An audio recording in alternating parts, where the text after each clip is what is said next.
we're going to go through the pieces to see how they look, what needs to be done to each piece, beveling and whatnot.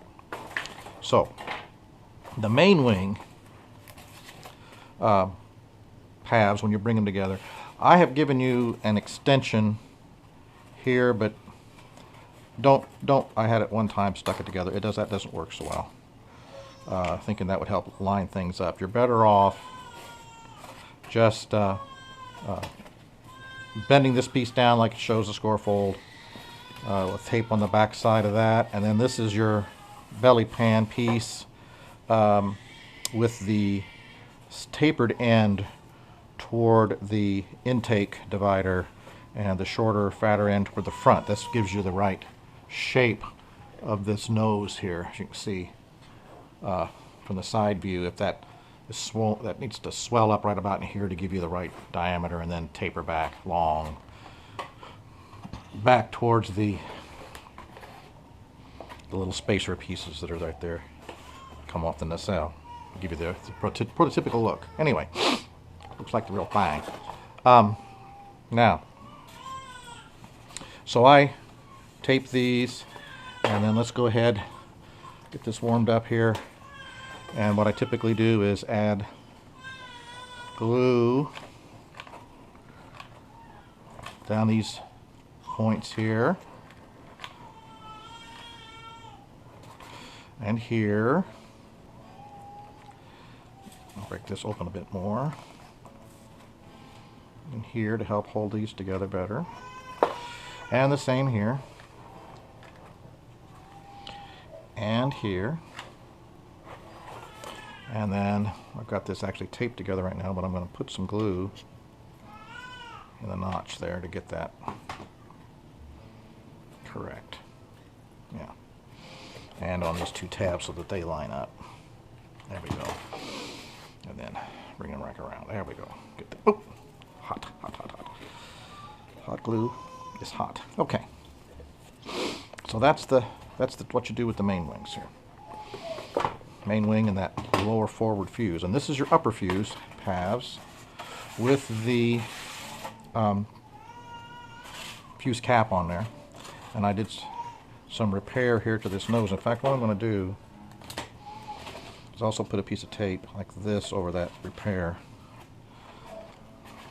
so that's held together better. And then okay, like what I typically do with these top fuse is run a bead of glue down this joint. Both of these pieces have been beveled on these edges. You see I beveled here and there.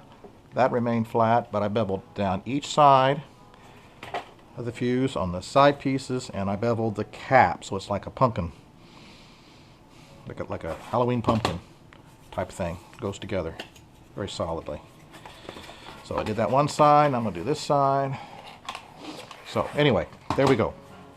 That's the top.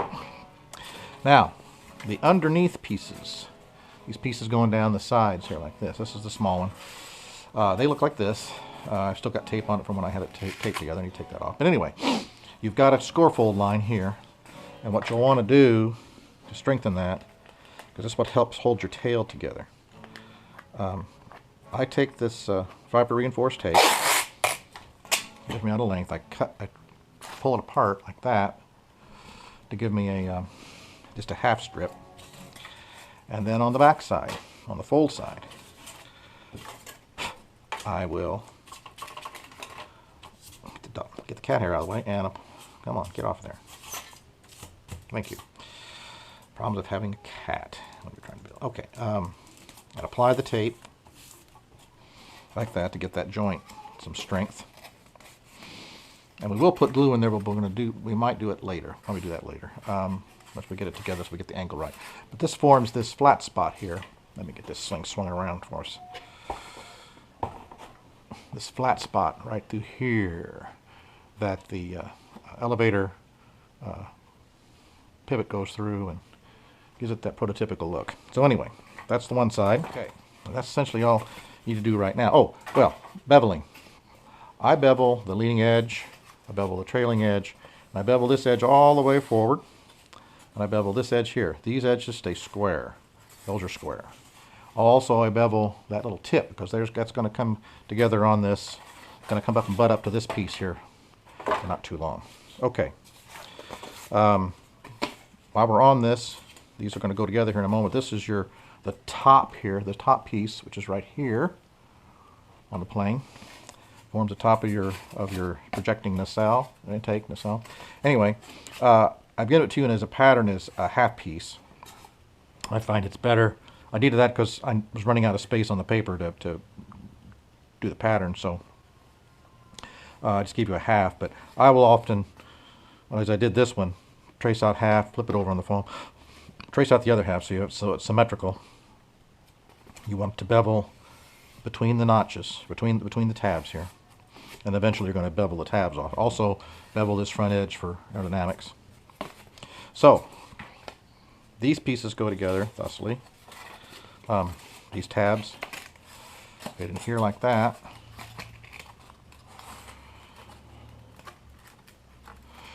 And the same over here. Thusly. And we'll glue together.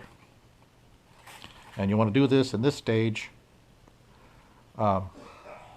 before you put the whole thing together so you can get to every glue joint, which is difficult if you've got to get it started together. So I'm going to tape this together and then glue it. I use the tape just to hold the pieces in place right now. I rip the tape into pieces, small pieces. Actually could have done something shorter. We'll do that. Okay, now then, they don't need much to hold it while it's being glued. Okay, get that in there.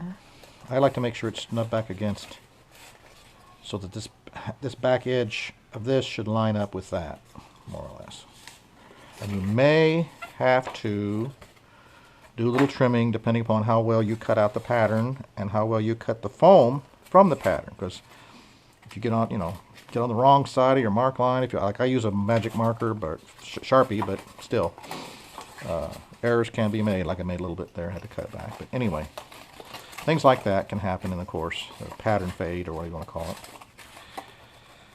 But you want everything to line up in the end. So how carefully you cut them out is going to reflect on how well the thing goes together. So anyway, get that lined up there. Just lined up there. Like I said, I highly recommend you do dry fit them together before you glue them together, so you make sure everything's working. It looks pretty good. Oh yes, I also bevel these faces here if I didn't mention that. But anyway, okay, now then, I'll put one more little piece in the middle just to help hold that gap together better for the gluing, so it doesn't pull apart. Like that, and like that. Now then, with the glue gun, we'll glue under the tab, that's there, under the tab, inject it under the tab, into the slot, under the tab. Okay. Ouch. Now then, each side should be more or less end up square. So you want to hold that while the hot glue sets so that it is square with the world. They have a tendency to want to flare out, but we're trying to square to maybe slightly toed in, because it's gonna want to force back out. So the more resistance you have there to get the shape you want, the better. So that's what you want to do.